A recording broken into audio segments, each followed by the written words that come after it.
Running Back Relentless tells the story of the footballer during his final season in the CFL with the Toronto Argonauts. Andrew also is in Winnipeg to promote the documentary and will be at tonight's Blue Bombers game to sign some autographs. He's in the studio ahead of that. Welcome.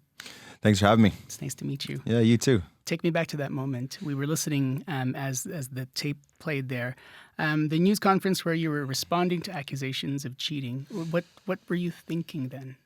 Man, initially I was like, how can I prove, my innocence? And then going through the process of, appealing it and then going through the process of getting everything I was ingesting, from a supplements standpoint, independent tested and then, not getting the results I wanted, and still kind of being confused and ashamed and had a lot of questions I wanted answered. And why ashamed? Just ashamed because this was going to be a big blip on my career, and this was going to be something and you can't prove yourself innocence unless you have facts, and I didn't have any facts. I also didn't have, I intentionally doing something like this.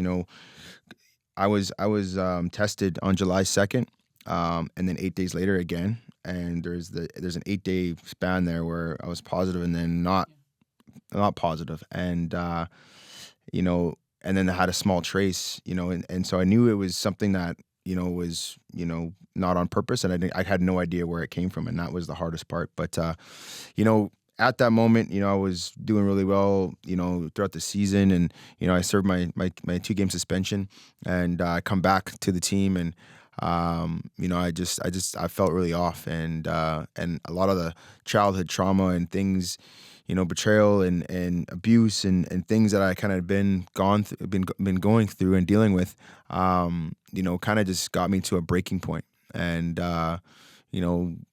to a point where I was, I didn't want to wake up the next day, and I, had real suicidal thoughts, and we win the Grey Cup that year, and I'm on top of the world, and but I'm still like dealing with all these emotions, and then COVID happens, and it just gets spiraled even more. So yeah, just a very emotional, point in my life and dark place in my life, and able to still perform on the field. Is that hard to? I mean, there's the internalized version of knowing that yourself. Yeah. But then there's also the outside. You got to do your job kind of thing. How do you reconcile both of those things? Yeah, I think the public eye. Everyone sees what you're doing and how you're reacting in public, but no one really knows the truth behind the mask you're wearing. The helmet. However you want to phrase it, but. Yeah, it's a hard thing to put into words until you go through it, and again, like I think everyone has their own story. Everyone has things that bother them or things that haunt them, and and we just try to live our lives and move on and be positive and just go forward in the right ways. But like I said, that breaking point, if you don't deal with these things or have this self-awareness that they're there and they're interacting and implementing and ultimately altering how you are as a person and how you deal with things, to a point where it's now you're hurting yourself, you're hurting others, and you're not the best version of yourself. And just that self-realization for me was a big one. Did you have support? I didn't think I had support, and I self-sabotaged. I self-isolated. I didn't want any. I ruined a lot of really good relationships and friendships, and I just wanted to be alone. That was my way of coping with it always. But this was a deeper, darker loneliness that I wanted to kind of get into, and extremely unhealthy, extremely dangerous, and but also again, like wearing that mask and still kind of showing up and playing ball and doing my thing. So this documentary, reason why. What was it like working with the producers and the director? Yeah, it was difficult. We kind of went through this process of, okay, we're going to do this, and then I'm like, okay, how much access, how much am I going to divulge into my story? And because you were still working, this is the last of your seasons. Exactly. Right? Yeah. I brought in a childhood friend as a producer on it as well. When you have someone that knows you and knows your story,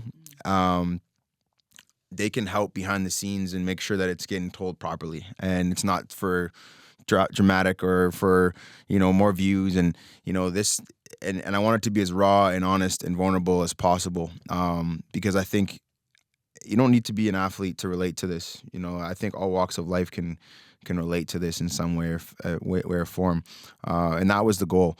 But having to sit down and talk about these things and really let it out has been very therapeutic. It's been eye-opening. Were you surprised with how you felt as you said those things out loud?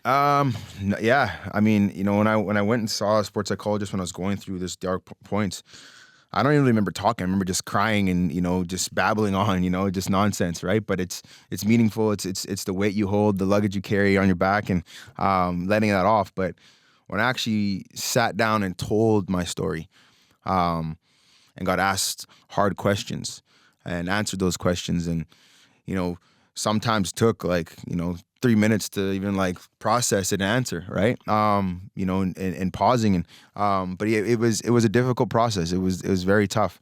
It was tough having a camera around me, for 18 months, and still living my life. And me and the producer kind of went in as friends.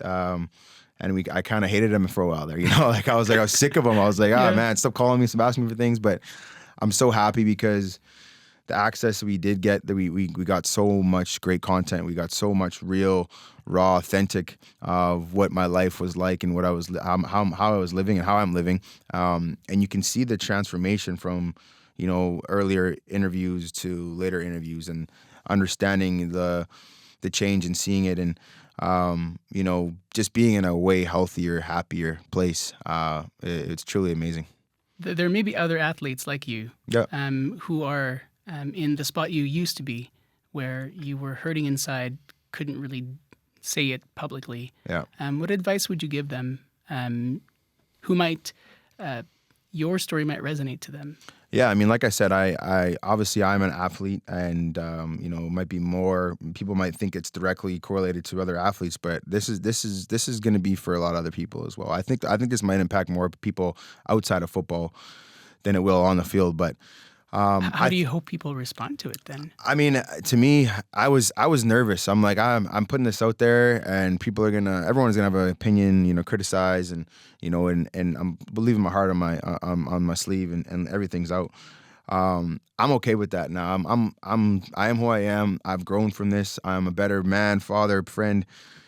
All these different things, leader, everything, every category that I have, a list of things that I'm better now because of this. And I appreciate that growth. I'm more proud of what I did and handled off the field than all the things I did accomplish on it. And truly, honestly. And for me, I think young athletes, professional athletes, wherever they're at, I think everyone has their story, and people go through injury, they go through getting cut, having to move, leave their families. There's all these different things that happen, and that's not discounting what happened before they started doing this. Their childhood trauma, the things they've dealt with at school, at home, and I would just implore, I mean, especially the male athletes, with egos, and they just got to put on this tough.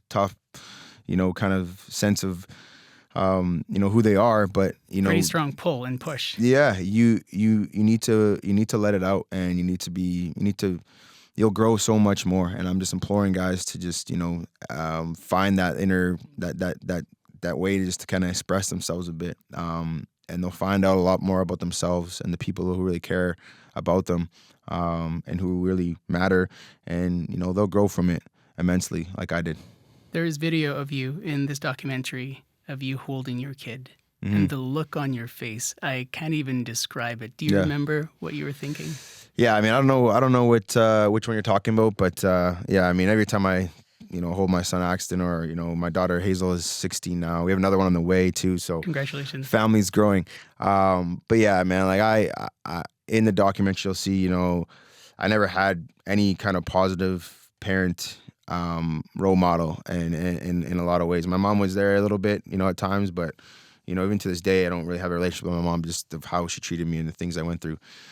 So being a parent, being a father is so important to me, and I literally enjoy every second of their existence, and being a father is the I'm so proud of being a father, and just giving them everything and more that I'd never had, from a support, from emotional, from love, from sympathy, empathy, and just having their back. It's something I'm really excited for and looking forward to, and the time I spend with them is just nothing better. Thank you for coming in. It's nice to meet you, and do take good care. Yeah, thank you so much.